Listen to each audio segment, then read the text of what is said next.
Little Richard didn't die as a scandal. He died as an erasure, proof that pop can keep a chorus alive while letting the man disappear. On May 9th, 2020, the news moved the way news moves now. Fast, weightless, already half turned into a tribute video before the body was cold. A name trended. A montage assembled itself out of other people's memories. A face shining with sweat under stage lights. A grin too wide to be modest. A pompadour like a lightning bolt. A piano hammered as if it had committed a sin and needed to confess. Then the soundbite arrived. Inevitable and almost cruel in its reliability. A-wop-bop-a-loo-bop-a-lop-bam-boom. Syllables that didn't mean anything and therefore meant everything. An invented tongue for a new century of noise. Officially, the end was straightforward. 87 years. Illness. Bone cancer, many reports said. A final quiet room far from the screaming rooms that made him famous. But quiet can be its own kind of mystery when the life was public combustion. Quiet makes people rewrite the fire into a candle, the danger into a legend, the contradictions into a slogan. Quiet makes it easy to say pioneer, easy to say icon, easy to say influence, and never say ode. Because the strange thing about Little Richard's death was not that it shocked the world. The strange thing was how quickly the world decided it already knew him. The tributes were full of certainty, but his life was made of collisions, church and nightclub, sanctified sweat and sexual charge, prayer and performance, blackness and theft, queerness and denial, pride and penitence. He called himself the architect of rock and roll, and even that self-myth sounded like a bill overdue. In death, the culture tried to fix him into a neat, printable shape. But his genius was motion, and motion does not sit still long enough to be understood by a montage. In the first hours after the announcement, the same old pattern surfaced like a reflex. He inspired this king. He influenced that band. He taught famous men how to move, how to shout, how to set the room on fire. The compliment was a conveyor belt. His genius shipped out as influence, returned as someone else's legend. The story kept ending at the mouths of white men, as if Little Richard existed mainly as a spark for someone else's furnace. Praise became a polite form of displacement. He built an earthquake, then watched the world sell the aftershocks as someone else's property. There is another kind of erasure, quieter and more intimate. The way the world insists on simplifying a person whose entire power came from refusing simplification. Little Richard was never only Richard Wayne Penniman from Macon, Georgia. He was also a silhouette in eyeliner. A shout that sounded like a sermon delivered through a grin. A body that moved like it was arguing with gravity. A performer who understood, before the culture had language for it, that gender could be a weapon and a joke and a shield. When he died, the culture tried to solve him. But you cannot solve a storm. You can only decide whether you will name the damage honestly. To understand how it all ended, we have to return to the beginning, back to the red clay and the humid nights, to a city that carried music like a second weather, to a boy who learned early that salvation and temptation could share the same room. Macon in the 1930s and 1940s was the kind of place where sound had rules. The church had its hours and its hymns, its hand claps and its shouted amens. The street had its blues and its laughter, its arguments and its threats. The white world had its lines, drawn in law and habit, and everyone learned where not to step. In that world, Richard Wayne Penniman was born on December 5, 1932, into a family large enough to feel like a small nation. There was love, there was pressure, there was discipline, and there was the constant lesson that survival in the South required performance, especially for black people, especially when the wrong expression could cost you work, safety, breath. He grew up in the orbit of Pentecostal worship where singing is not decoration, it is force. The voice is not merely heard, it is experienced, sometimes like a seizure, sometimes like release. The body is not politely still. The body claps, shakes, rises, falls, begs, testifies. In that sanctuary, rhythm wasn't entertainment but evidence, proof that something larger had entered the room. If you want to understand Little Richard's stage persona, you can start here, because the stage would become his second church, only louder, dirtier, and punished more harshly for telling the truth. But the same sanctuary that taught him how to turn feeling into sound also taught him what to fear: sin, desire, the gaze of God, the gaze of neighbors who believed their judgment was God's. Richard was flamboyant, gifted, hungry for attention, and therefore dangerous in a culture that punished certain kinds of visibility. People noticed him. Not only the voice, not only the piano, but the theatricality, the refusal to be small. And he absorbed a lesson that would stalk him for decades. You can be gifted as long as you are legible. You can be extraordinary as long as you are acceptable. And what happens when your truest self refuses to become acceptable? There is a particular loneliness in being talented in a place that does not know what to do with your kind of talent. Richard could sing, he could shout, he could shape a melody into something urgent, he could take a gospel progression and make it feel like a door opening. But he also sensed the price of being alive in public, your brilliance in exchange for your containment. And what if the truest version of you refuses containment? So he drifted outward, toward stages where the rules were different, stages where the body could move like it meant something, where the voice could moan and laugh and scream without pretending it was only for heaven. The early road was not romantic. It was traveling shows, small circuits, rooms that smelled like smoke and sweat, managers who smiled like they were doing you a favor, audiences who wanted the thrill but not the dignity of the person providing it. It was a world where you could be the most electric person in the room and still be treated like you were replaceable the moment the song ended. He learned speed. He learned timing. He learned how to hold an audience by the throat and still make them think it was their idea. He learned how to turn insult into spectacle before it could become a wound. He learned, too, that there is always someone in a suit watching, deciding how to package your wildness into something that can be sold. In a backstage corner, half lit, a man in a clean jacket leaned close with that practiced smile. "Keep the energy," he said. "Keep the scream, but make it easy. Make it something a station can play at noon without flinching, as if easy was a knob you could turn on a human being." Richard nodded because saying no in that world didn't make you principled. It made you unemployed. Was the success he was chasing truly worth the pain it demanded he call normal? Then came the moment that sounds like myth because it was so abrupt, so explosive, so clean in retrospect. 1955, Tutti Frutti. A song that did not arrive like a polite invitation. It arrived like a rupture. The session in New Orleans has been told and retold, sometimes as folklore, sometimes as business history, sometimes as a cautionary tale about how creativity gets negotiated into product, in its raw form. Tutti Frutti wasn't designed for daylight. It was born in the adult world of clubs and coded language, where a song could be a wink, a dare, a confession disguised as nonsense. But the energy of the performance could not be ignored, piano pounding like a fist on a pulpit, backbeat like a chase, voice like a match struck too close to gasoline.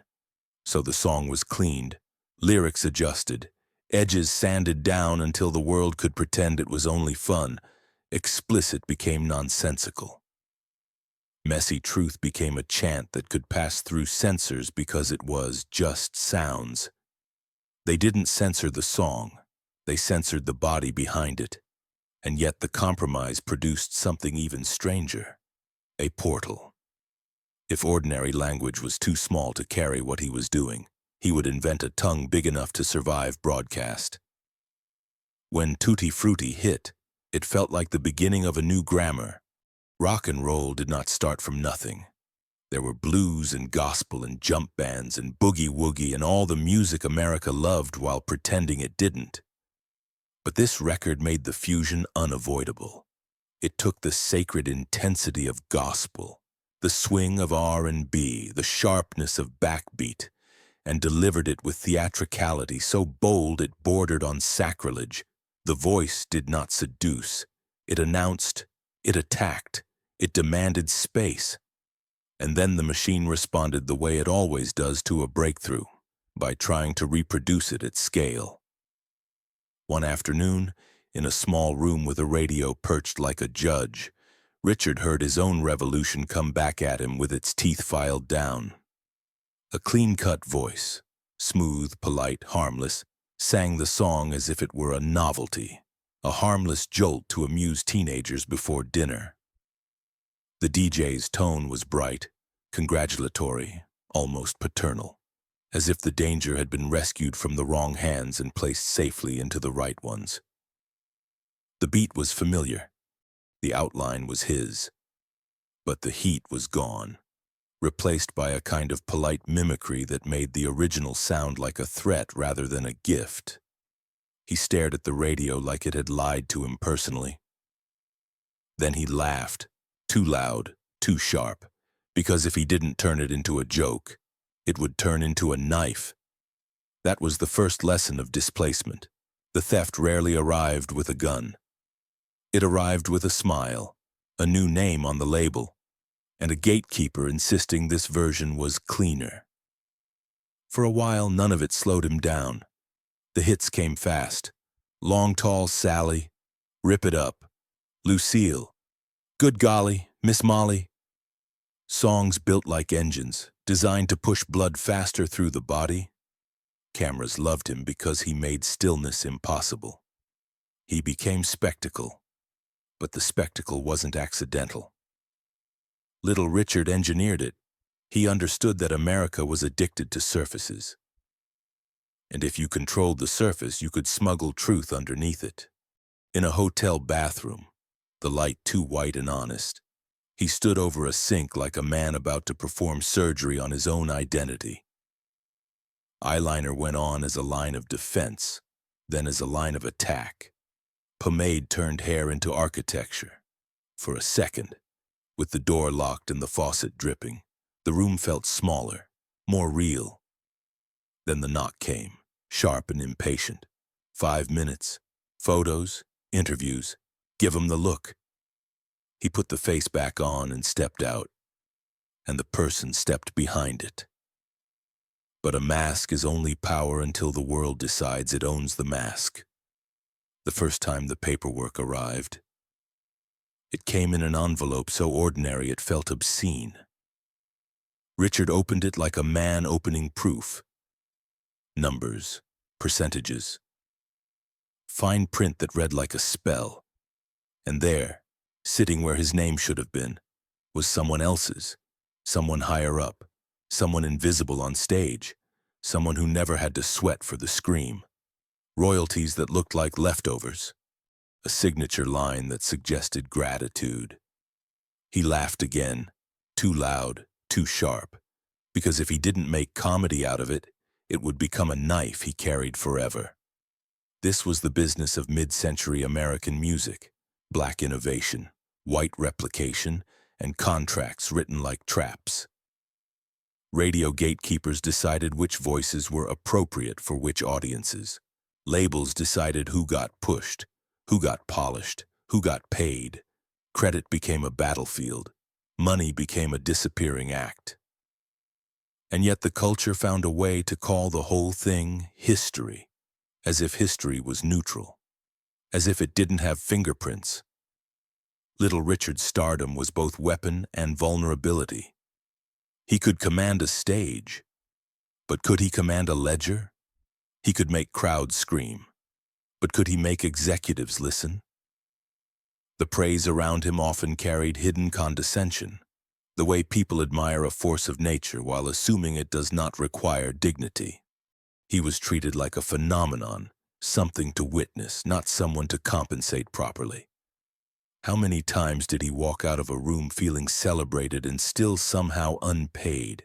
Even at the height of the explosion, shadows gathered at the edges, touring pressure, moral panic, the scrutiny that follows anyone who refuses to behave, the question that hovered like smoke: what exactly is he?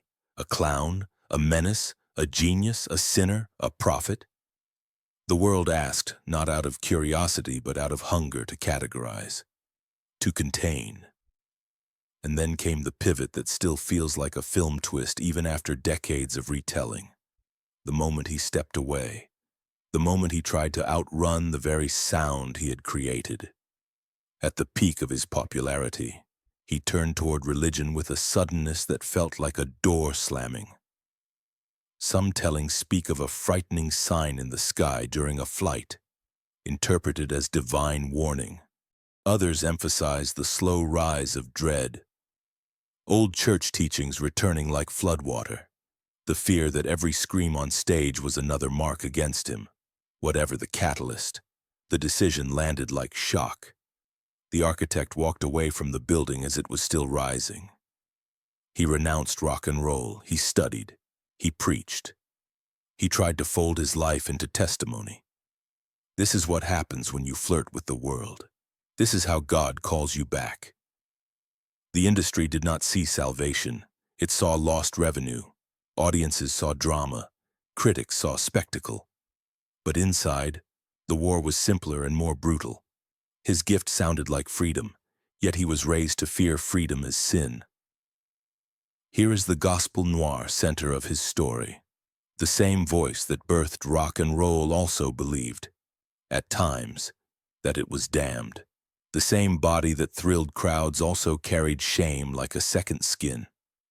The same performer who broke rules for a living also longed, at times, for rules to save him from himself. How do you live when your gift feels like both blessing and curse? And the culture around him didn't offer mercy. In mid-century America, queerness could be weaponized into ruin. Rumors could destroy careers. Police could destroy lives. Churches could destroy souls. Little Richard's flamboyance made him visible. And visibility can be beautiful, but it can also be hunted. If the world tells you that your truest impulses are sinful, the stage becomes both liberation and courtroom. Every performance feels like evidence. So he left, and the world kept building without him. The sound he unleashed did not vanish, it multiplied. Other artists took the pounding piano, the screaming vocal, the swagger, the speed, and turned it into their own brands. The outrageousness became a template. The energy that had once seemed like a dangerous miracle became a market. The more the style spread, the easier it became to ignore the origin. The more everyone learned to shout, the more the first shout could be treated like background noise. This is where the story tastes like theft, not as one dramatic robbery, but as 1,000 small appropriations. A little less credit here, a little less money there, a little more celebration of inheritors, a little less responsibility toward the inventor. It is a familiar American pattern. Black creators change the world changes the ownership. When Little Richard returned to secular music, as he did, again and again in cycles that mirrored his inner storms, he returned to a landscape that had absorbed him and moved on. He was still brilliant, still able to ignite a room, but now he was also a reminder. A living receipt, a person whose presence exposed the lie that rock and roll simply appeared out of nowhere. He built an earthquake, then watched the world sell the aftershocks as someone else's property. In later decades, honors arrived, but often late, like apologies delivered after the damage has become part of the body. He would be inducted, celebrated, placed on lists of greatest, Yet the deeper questions remained. Who profited from the blueprint? Who controlled the narrative? Who got to be king when the architect was treated like an eccentric uncle at the reunion? Invited for nostalgia, not consulted for authority? And the internal war never stopped. Faith remained gravitational. At times he preached with the intensity of someone trying to drown out a memory. He spoke about sin and salvation in ways that sounded like he was arguing with his own reflection. He claimed identities, rejected them, reclaimed them, revised them. The public watched with fascination, sometimes with cruelty, sometimes with shallow amusement. But beneath the spectacle was a human question that isn't amusing at all. What happens when the world uses your fire, then asks you to apologize for the smoke? Old age sharpened his contradictions instead of softening them. He could boast, because boasting was armor, and because some of it was simply true. Architect, originator, the one who opened the door. He could also sound tired, as if the door had been used by millions of people who never turned around to say thank you. Sometimes he sounded like a preacher demanding repentance. Sometimes he sounded like a performer demanding back pay. Often he sounded like both at once, because perhaps they were the same demand. Acknowledge what happened, and make it right. Maybe God forgave him. Maybe the crowd did. The industry never did, because forgiveness doesn't show up on a balance sheet. And a balance sheet, in the end, is what decides whether a pioneer becomes an owner or a footnote. When he died, the culture tried to make it clean. A legend, a pioneer, a montage of screams. But a clean legend is an easy legend. The real story is messier, a genius forged in the church's fire, unleashed in the nightclub's heat, exploited by a machine that loved his sound more than his rights, and haunted by a spiritual fear that never fully left his bones. The tribute loops the scream. The paperwork loops the silence. So the question refuses to stay buried, even now, every time Tutti Frutti plays somewhere like a harmless old classic. Every time a new singer borrows the swagger and the shout and calls it natural. When we say influence, are we honoring an origin or laundering a debt? If the chorus can live forever. Why did the architect spend a lifetime fighting to be treated as more than a footnote?